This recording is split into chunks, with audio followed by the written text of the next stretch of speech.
Friends, आज हम पढ़ेंगे प्राकृतिक वनस्पति एवं वन्य प्राणी। इसके ये सब टॉपिक हम पढ़ेंगे। पहला है वनस्पति की परिभाषा एवं इनकी जानकारी।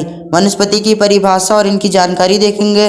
धरातल में भूभाग, मृदा, जलवायु में तापमान, सूर्य का प्रकाश एवं वर्षण, ये सब देखेंगे हम लोग। चलिए पहले स्टार्ट करते हैं। प्राकृतिक वनस्पति एवं वन्य जीव। हमारा देश भारत विश्व का मुख्य 12 जैव विविधताओं वाले देश में से एक है। हमारा देश भारत है वो 12 देशों में से एक देश ऐसा है जिसमें अलग अलग प्रकार के जीव जंतु, प्राणी एवं पौधे पाए जाते हैं। देश में से एक है। लगभग 47,000 विभिन्न जातियों के पौधे पाए जाते हैं। हमारे देश में लगभग 47,000 अलग अलग जातियों के पौधे पाए जाते हैं, जिस कारण विश्व में हमारा देश का स्थान 10वां है और एशिया में हमारे कंट्री का वो स्थान है वो चौथा है। भारत में लगभग 15,000 फूलों के पौधे हैं। भारत में कुल 15,000 अलग अलग प्रकार के फूलों के पौधे हैं, जो कि विश्व में फूलों के पौधों का 6% है। पूरे विश्व में अगर 100% फूलों का पौधा है तो हमारे भारत में सिर्फ 15,000 फूलों के पौधे हैं, यानी 6% हैं। इस देश में बहुत से बिना फूल के पौधे हैं। यहाँ पर बहुत सारे ऐसे पौधे हैं जो बिना फूल के हैं, जिसे फर्न, शैवाल, एल्गोली तथा कवक भी पाए जाते हैं। ये सब बिना फूल के पौधे हैं। भारत में लगभग 90,000 जातियों के जानवर तथा विभिन्न प्रकार की मछलियाँ ताजे तथा समुद्री पानी में पाई जाती है। समुद्री पानी में अलग अलग 90 प्रकार के जातियाँ एवं जानवर पाए जाते हैं। प्राकृतिक वनस्पति का अर्थ। प्राकृतिक वनस्पति का मतलब होता है वनस्पति का वह भाग जो कि मनुष्य की सहायता के बिना अपने आप पैदा होता है। जो मनुष्य के मतलब कोई भी मनुष्य उसको ना ही वहाँ पर लगाया है, ना ही उस पर पानी दिया है, ना ही उसको बड़ा किया है, वो खुद ब खुद वहाँ पर उगा है, वहाँ पर खुद ब खुद बड़ा हो गया है। वो किसी स्पेशल रीजन में, कोई अलग क्षेत्र में अगर खुद ब खुद बड़ा हो गया है और लंबे समय तक, अगर वो लंबे समय तक उस पर मानवीय प्रभाव नहीं पड़ता, यानी मानव उस पर हस्तक्षेप नहीं करता है, इसे अक्षत वनस्पति भी कहते हैं। प्राकृतिक वनस्पति को अक्षत वनस्पति भी कहा जाता है। अतः विभिन्न प्रकार की कृषिगत फसलें, फल और बागान, अलग अलग प्रकार की कृषिगत फसलें जैसे राइस हो गया, वीट हो गया, अलग अलग फ्रूट्स हो गया, गार्डन में जो ये सब पेड़ वेड़ उगते हैं वो सब जो वनस्पति का ही भाग है। ये सब वनस्पति का ही भाग है, परंतु प्राकृतिक वनस्पति नहीं है। प्राकृतिक वनस्पति का अर्थ है जो खुद ब खुद बिना मानव के हस्तक्षेप के उगता है और लंबे समय तक रहता है। और जो कृषि फसल उगाते हैं, फल और बाग में जो फल पौधे उगते हैं, वो सब प्राकृतिक वनस्पति नहीं है बल्कि वनस्पति है। क्या आप जानते हैं, आपको पता है भारत में जो पेड़ पौधे उगते हैं उन्हें देशज कहा जाता है, और जो विदेश में जो पेड़ पौधे उगते हैं, जो विदेश से पेड़ पौधे मंगाए जाते हैं, वो विदेशज कहा जाता है। उन पौधों को विदेशज कहा जाता है। वनस्पति जगत शब्द का अर्थ किसी विशेष क्षेत्र में किसी विशेष समय में पौधों की उत्पत्ति से है। यानी अगर किसी विशेष क्षेत्र में पौधे उत्पन्न होते हैं तो उसे वनस्पति का ही कहा जाता है। इसी तरह प्राणी जगत जानवरों के विषय में बदलाता है। वनस्पति तथा वन्य प्राणियों में इतनी विविधता निम्नलिखित कारणों से है। अलग अलग वनस्पति, अलग अलग वन्य प्राणी अलग अलग जगह पे रहते हैं, अलग अलग क्षेत्र में रहते हैं। कुछ जंगल में गुफा बनाकर रहते हैं, या फिर कुछ ये अंटार्कटिका में जगह में रहते हैं, वहाँ पर बर्फ़ में रहते हैं, कुछ गर्मी के जगह में रहते हैं। तो ये सब किस कारण होता है? ये सब इसका पहला है धरातल, यानी भूभाग, यानी वहाँ की मिट्टी कैसी है, वहाँ की धरती कैसी है, वहाँ पर रूट से वाटर का सोर्स जा रहा है या नहीं, या फिर सूर्य का प्रकाश पड़ रहा है या नहीं, या फिर ऊपर से कोई लंबी लंबी पेड़ उस वहाँ पर सूर्य का प्रकाश रोक रही है, तो वो सब भूभाग में आ जाएगा। भूभाग में है, भूमि का वनस्पति पर प्रत्यक्ष एवं अप्रत्यक्ष प्रभाव पड़ता है। यानी कि वनस्पति पर भूमि का प्रत्यक्ष और अप्रत्यक्ष, प्रत्यक्ष मतलब यानी कि अगर कोई पेड़ पौधा अगर वनस्पति कोई ऊपर वनस्पति किसी पौधे को उगने के लिए अगर सूर्य को रोक देती है तो वो अप्रत्यक्ष तरीके से वो पौधा बड़ा होगा। अगर प्रत्यक्ष तरीके से मतलब कि सूर्य का प्रकाश भी मिल रहा है और पानी का सोर्स भी मिल रहा है।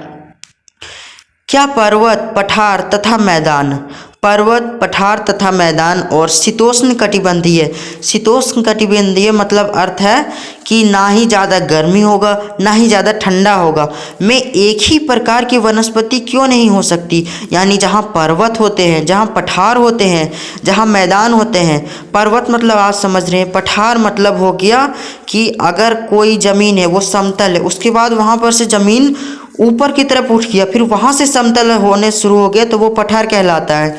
शीतोष्ण कटिबंधीय यहाँ नहीं, जहाँ पर ज़्यादा गर्मी भी ना हो ज़्यादा ठंडा भी ना हो, में एक ही प्रकार की वनस्पति क्यों हो सकती है, मतलब क्यों नहीं हो सकती है। क्यों नहीं होता है कि एक ही पेड़ पौधे अलग अलग जगह पर उगते हैं, यानी कि अलग अलग पौधे अलग अलग जगह पर उगते हैं, एक ही जगह पर वो पौधे क्यों नहीं उगते हैं। धरातल के स्वभाव का वनस्पति पर बहुत प्रभाव पड़ता है, यानी कि भूमि का बहुत बड़ा प्रभाव पड़ता है वनस्पति पर। उपजाऊ भूमि पर प्रायः कृषि की जाती है, जहाँ उपजाऊ भूमि होगी वहाँ कृषि होगी। उबड़ तथा असमतल भूमि पर जंगल के घास और मैदानी क्षेत्र होंगे। जहाँ उबड़ खाबड़ जगह होगा, जंगली क्षेत्र होगा, वहाँ पर घास के मैदान होंगे जिनमें वन प्राणियों का आश्रय होगा, जहाँ पर जंगली जानवर अपना आश्रय लेंगे। दूसरा है मृदा, विभिन्न स्थानों पर अलग अलग प्रकार की मृदा पाई जाती है, अलग अलग जगह पर अलग अलग प्रकार की मिट्टी पाई जाती है जो विविध प्रकार की वनस्पतियों का आधार है। अलग अलग मृदा अलग अलग वनस्पति पर जन्म लेती है।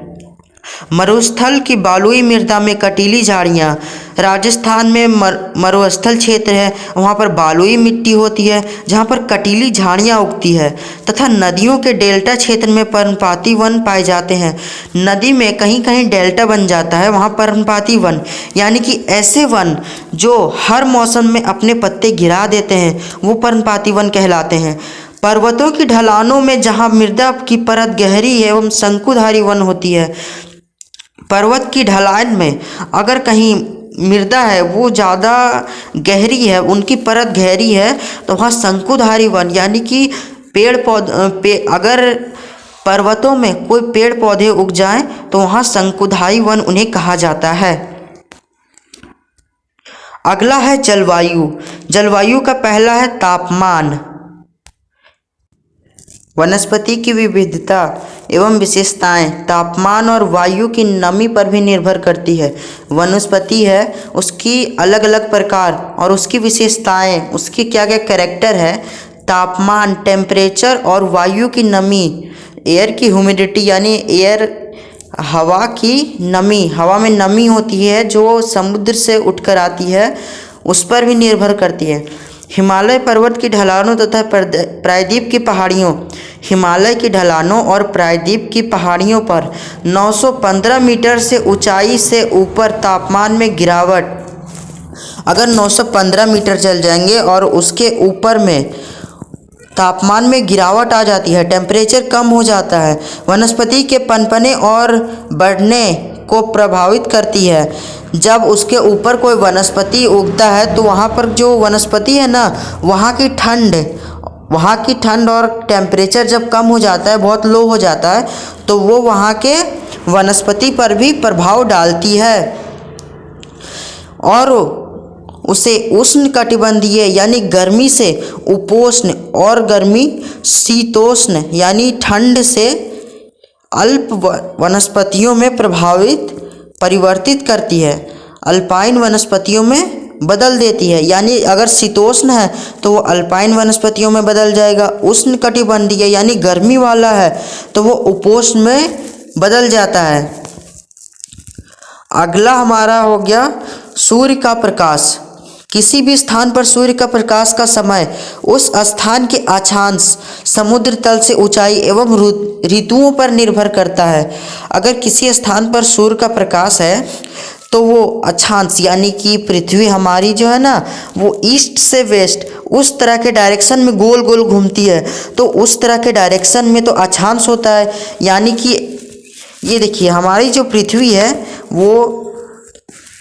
ये हमारी पृथ्वी है और यहाँ पर जो हमारी पृथ्वी है वो इस तरह से घूमती है, इस तरह से गोल गोल घूमती है। और हमारा जो अक्षांश है वो यही है, यही हमारा अक्षांश है। और इसी प्रकार अक्षांश से ये जो अक्षांश है ये भी सूर्य के प्रकाश के लिए, यानी अगर अक्षांश दूसरी दिशा की ओर मुड़ गया तो सूर्य की प्रकाश जो है उसके सामने वाले दिशा में पड़ेगी।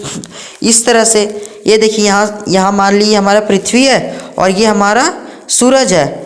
तो यहाँ पर अगर सूर्य का प्रकाश पड़ेगा तो यहाँ पर सूर्य का प्रकाश इतने भर में ही, इतना जहाँ सामने वाला क्षेत्र है यहीं ना पड़ेगा, इधर तो नहीं पड़ेगा क्योंकि इधर का क्षेत्र सूर्य के प्रकाश के लिए नहीं है। जब अगला दिन होगा तब इधर पड़ेगा।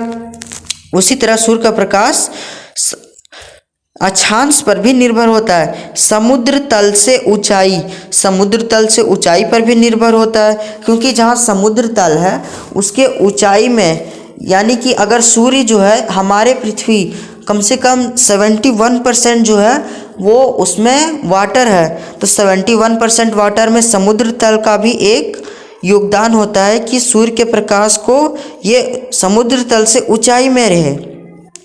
एवं ऋतुओं पर निर्भरता, यानी कि ऋतु यानी कि मौसम, जिस प्रकार मौसम होगा मतलब अगर मौसम चेंज हो गया तो सूर्य बादलों से ढक जाएगा और इसी प्रकार सूर्य का प्रकाश जो है वो वनस्पतियों पर नहीं पड़ेगा और ऋतुओं यानी बादल से ढक जाएगा और फिर सूर्य का प्रकाश नहीं पड़ेगा।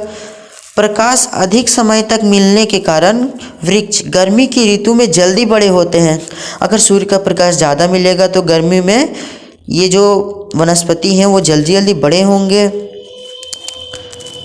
अगला है हमारा वर्षण।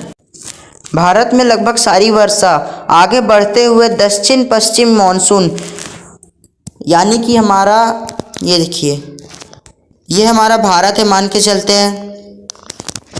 यहाँ पर दक्षिण पश्चिम मानसून यानी कि यहाँ पर ये दक्षिण और ये पश्चिम, ये दक्षिण पश्चिम यहाँ पर अरब सागर से जो मानसून यहाँ से जाती है जून से सितंबर तक एवं पीछे हटते हुए उत्तर पूर्वी मानसून से होती, यानी कि भारत में लगभग सारी वर्षा यहाँ उत्तर और यहाँ पूरब, ये दोनों यहाँ से और यहाँ से, यहीं से सारी वर्षा भारत में होती है। अधिक वर्षा वाले क्षेत्र में कम वर्षा वाले क्षेत्रों की अपेक्षा सघन वन पाए जाते हैं, यानी जहाँ पर वर्षा ज़्यादा होती है वहाँ पर पेड़ पौधे, वहाँ की वनस्पतियाँ ज़्यादा उगती है, जहाँ कम वर्षा होती है वहाँ की वनस्पतियाँ कम उगती है। क्या आपने कभी सोचा है कि वन मनुष्य के लिए क्यों आवश्यक है? वन नवीकरणीय योग्य साधन है और वातावरण की गुणवत्ता बढ़ाने का मुख्य भूमिका निभाता है। वातावरण क्या है? वन जो है हमारी वातावरण की गुणवत्ता बढ़ाता है, हरियाली लाता है और पूरे भारत को पूरे क्षेत्र को हरा भरा रखता है। ये स्थानीय जलवायु, मृदा अपरदन तथा नदियों की धारा नियंत्रित करता है। ये जो वनस्पति है ये स्थलीय जलवायु, यहाँ की जलवायु क्लाइमेट, यानी अगर कहीं जलवायु का मतलब अगर कहीं पर ये मौसम लंबे समय तक यानी 30 साल तक कोई मौसम चलते ही रहा, यानी मौसम चेंज नहीं हुआ, तो वो जलवायु स्थान की जलवायु, यानी कि पेड़ पौधों के कारण वर्षा भी होती है, गर्मी भी आती है, तो स्थानीय जलवायु को नियंत्रित करता है। मृदा का अपरदन यानी तूफान आ गया, अपरदन आ गया, ये सब को नियंत्रित करता है। नदियों की धारा, अगर नदी की धारा बढ़ने लगेगी, समुद्र बढ़ने लगेंगे तो यहाँ पर मतलब कि सब कुछ डूब जाएगा, इसलिए वनस्पति जो है इनको भी नियंत्रित करते हैं। ये बहुत सारे उद्योगों के आधार है, बहुत सारे उद्योग भी इससे करते हैं, यानी कि व्यापार किया जाता है तथा कई समुदायों को जीविका प्रदान करते हैं। बहुत सारे लोगों को जीविका भी प्रदान करते हैं, जैसे लकड़ियाँ बेचना, दवाई बनाकर बेचना। ये मनोरम प्राकृतिक दृश्यों के कारण पर्यटन के स्थल आकर्षित करती है। यहाँ पर लोग घूमने के लिए भी आते हैं। ये पर्यटन स्थल के लिए भी बहुत ज़रूरी है। ये पवन तथा तापमान को नियंत्रित करता है। ये हवा को तूफान आने से एवं तापमान को टेम्परेचर को मेंटेन रखता है और वर्षा लाने में भी सहायता करता है और वर्षा भी इसी के कारण होती है। इनमें मृदा को जीवाश्म मिलता है और वन्य प्राणियों को आश्रय। यहाँ पर मृदा में जो छोटे छोटे जीव रहते हैं उनको जीवाश्म यानी कि रहने का स्थान मिलता है वनस्पति में, तथा वन्य प्राणियों को आश्रय यानी जंगल में रहने वाले जीवों को जगह मिलती है रहने के लिए जंगल में। भारतीय प्राकृतिक वनस्पतियों में कई कारणों से बहुत बदलाव आए हैं, जैसे कि कृषि के लिए अधिक क्षेत्र की मांग। कृषि अगर अधिक क्षेत्र की मांग करे, उद्योगों यानी कि फैक्ट्रियों का विकास करे, शहरीकरण की परियोजना यानी कि अगर ज़्यादा जंगलों को शहर में परिवर्तित करने की इच्छा करे और पशुओं के लिए चारे की व्यवस्था के कारण वन्य क्षेत्र कम हो रहे हैं। यानी कि इस सब के कारण जो है ना वो वन्य कम हो रहे हैं। इसलिए पेड़ लगाना चाहिए। पेड़ लगाने से हमें भविष्य में इन सब चीज़ों की मुसीबत का सामना नहीं करना पड़ेगा। सन 2003 में वनों का कुल क्षेत्रफल 68 लाख वर्ग किलोमीटर 68 किलोमीटर स्क्वायर था। 2003 में वनों का कुल एरिया था। भारत के बहुत से भाग में वन क्षेत्र सही मायने में प्राकृतिक नहीं थे। यानी कि भारत में बहुत से भाग थे जहाँ पर वन सही क्षेत्र में प्राकृतिक नहीं है। यानी कि अभी के मतलब पहले के टाइम में तो बहुत सारे वन थे, लेकिन अभी उन वनों को काट दिया जा रहा है। डिफोरेस्टेशन बहुत बढ़ रहा है। कुछ आगमय क्षेत्रों को छोड़कर जैसे हिमालय और मध्य भारत के कुछ भाग तथा मरुस्थल जहाँ प्राकृतिक वनस्पति है, शेष भाग में मनुष्य के हस्तक्षेप से प्राकृतिक वनस्पति आंशिक या संपूर्ण रूप से परिवर्तित हो चुकी है या फिर बिल्कुल निम्न कोटि की हो गई है। यानी कि अभी लोग मध्य भारत और हिमालय की क्षेत्र को छोड़कर बहुत सारी जगह पर जो है वहाँ पर डिफोरेस्टेशन हो रहा है, पेड़ों को काटा जा रहा है, इसलिए बहुत सारी बीमारियाँ आ रही है।